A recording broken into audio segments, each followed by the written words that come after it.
Terima kasih atas kebaikan sahabatku yang sudah subscribe. Kami doakan semoga selalu mendapatkan keberkahan dan sehat selalu. Amin. Kedua pria ini bernama Louis dan Fuller. Mereka berpura-pura sebagai wanita di sebuah radio CB. Hey Black Sheep, this is Candy Cane. I've been looking for you all day. Orang di seberang radio mulai tertarik. Rusty Nail, Candy Cane. Louis pun mulai berbicara tentang kecantikannya. So I'm 5'10". I got dirty blonde hair down to my shoulders. I got blue eyes, really soft skin. This is turning me on. Memanglah benar bahwa pria paling mengenal pria. Dengan bantuan Fuller, Louis telah berhasil menjebak pria bernama Rusty Nail itu. Rusty Nail sudah tidak sabar untuk bertemu Candy Cane. Kedua bersaudara itu lalu tertawa. Mereka tidak tahu saja bahwa lelucon yang berlebihan bisa berakhir mematikan. Malam harinya, Louis dan Fuller menepi ke sebuah motel. Namun saat Fuller hendak check-in kamar, ia diancam oleh seorang pria sensitif yang sedang marah. Fuller tidak banyak bicara. Ia justru kembali ke mobil dan menemukan sebuah ide. Ia lalu menyuruh Louis untuk merayu Rusty Nail dan memancingnya ke kamar motel bernomor 17. Karena disitulah kamar pria temperamen tadi. Lalu mereka menginap di kamar sebelahnya dan menunggu apa yang akan terjadi. Sampai larut malam, terdengarlah suara truk yang berhenti di luar. Fuller lalu menengok lewat jendela. Sosok pria tinggi dengan jas hujan pun lewat. Rusty Nail ternyata benar-benar datang. Louis dan Fuller lalu berusaha menguping. Pertama, mereka mendengar perkelahian. Kemudian suasana menjadi sepi, seperti tidak ada apa-apa. Apa yang sebenarnya terjadi? Keesokan harinya, polisi mendatangi motel. Mereka mengatakan ada kasus penyerangan semalam. Korbannya adalah seorang pria di kamar nomor 17. Polisi itu menginterogasi Louis dan Fuller sejenak. Kedua bersaudara itu pun bingung. Mereka lalu mengikuti polisi ke UGD rumah sakit. Mereka pun tercengang. Rahang pria itu ternyata benar-benar terkoyak. Sepertinya ia sudah hampir mati. Jadi, kekuatan seperti apa yang dimiliki Rusty Nail? Dan mengapa ia sampai berani melakukan itu? Sekembalinya dari rumah sakit, Louis dan Fuller memutuskan untuk pergi dari kota itu. Tapi di malam hari, suara Rusty Nail terdengar lagi di radio. Hey, Candy Cane. Anybody out there know Candy Cane? Louis akhirnya tidak bisa menahan diri. Ia mengaku pada Rusty Nail bahwa ia sebenarnya laki-laki dan semuanya hanya lelucon. Rusty Nail lalu terdiam beberapa saat lalu berkata, tapi Fuller malah bersikap sok keras. Ia menghina Rusty Nail habis-habisan dan ia tidak menerima maafnya. Fuller lalu memaki-maki Rusty Nail lagi. Kini tampaknya Rusty Nail sangat murka.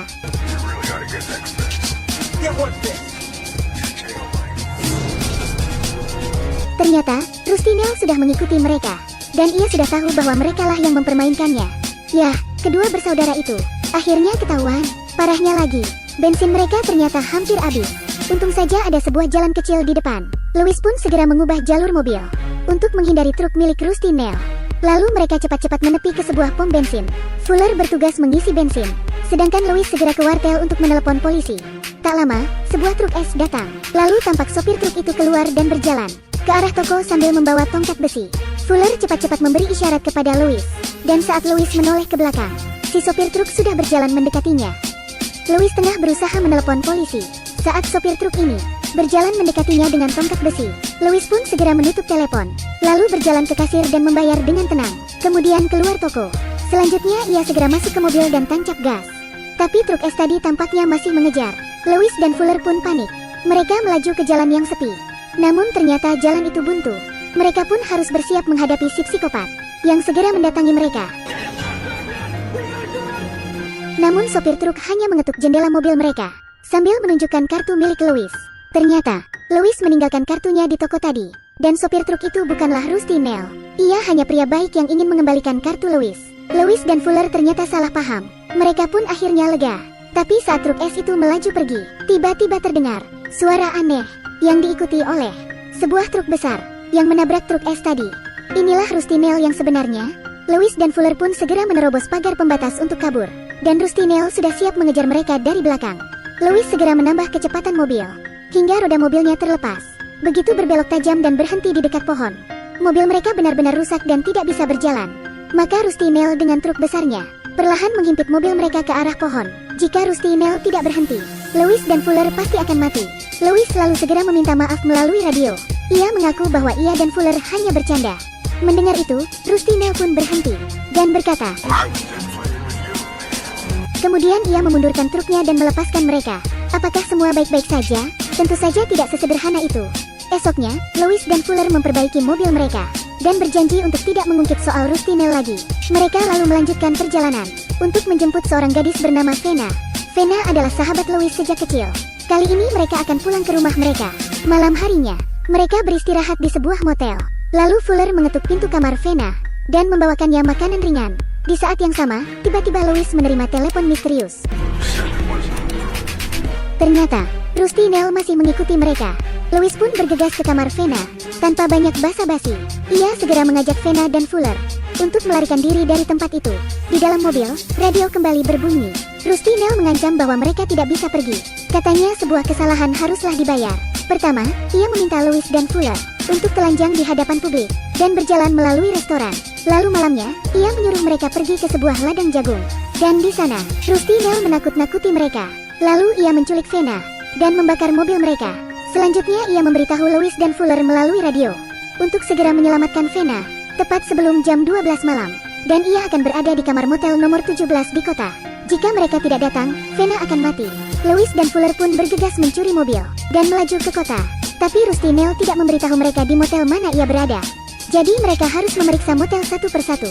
Di sisi lain, Rusty Nail sudah mengikat Fena ke sebuah kursi. Ia memakai selotip untuk membungkus tangan Fena dan menutup mulutnya. Lalu ia mengeluarkan senapan dan menaruhnya tepat di depan Fena. Ternyata Rusty Nail juga memakai selotip untuk menghubungkan pegangan pintu ke pelatuk senapan.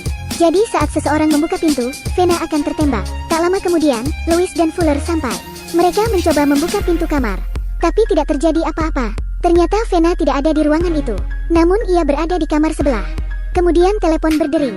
Telepon itu berasal dari Rusty Nail. Ia lalu berbicara pada Lois dan Fuller. Ia berkata, begitulah caranya membuat sebuah pertunjukan, bagus kan? Lois pun terus berbicara dengan Rusty Nail untuk mengulur waktu dan membiarkan Fuller untuk memeriksa motel itu serta mengkonfirmasi lokasi Fena. Namun saat Fuller berusaha mengintip ke jendela, Rusty Nail tiba-tiba memecahkan kaca jendela dan menangkapnya. Saat itulah Fuller melihat situasi Fena yang terjebak. Di sisi lain, Lois terus berusaha membuka pintu kamar tanpa mengetahui keadaan yang sebenarnya. Kini, senapan besar di depan Fena sudah siap menembaknya kapan saja. Tak lama, Fuller berhasil melepaskan diri dari Rusty Nail.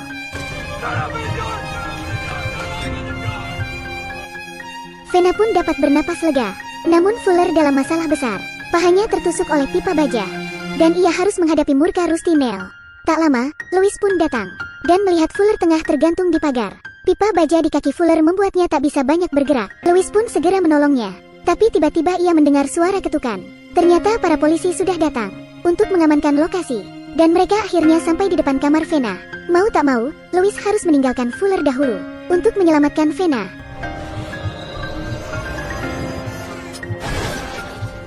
Baru saja Fena selamat, Fuller sudah berada dalam masalah lagi.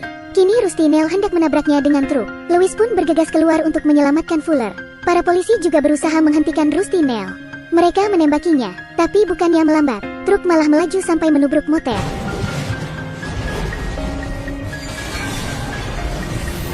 Setelah diselidiki, Rusty Nail akhirnya dinyatakan tewas oleh polisi. Apakah semuanya sudah berakhir? Lois lalu bertanya kepada si polisi, siapa sebenarnya Rusty Nail itu? Polisi lalu berkata bahwa ia adalah sopir sebuah perusahaan es. Perusahaan es. Lois dan Fuller tiba-tiba menyadari ada sesuatu yang salah. Pria baik yang mengembalikan kartunya dahulu. Bukankah ia yang mengemudikan truk es itu? Tak lama kemudian, radio di ambulans berbunyi. Badai akan datang. Suara familiar itu tak lain adalah Rusty Nail. Dan ya, sepertinya mimpi buruk mereka belum berakhir. Sekian ulasan film kali ini. Terima kasih sudah menonton.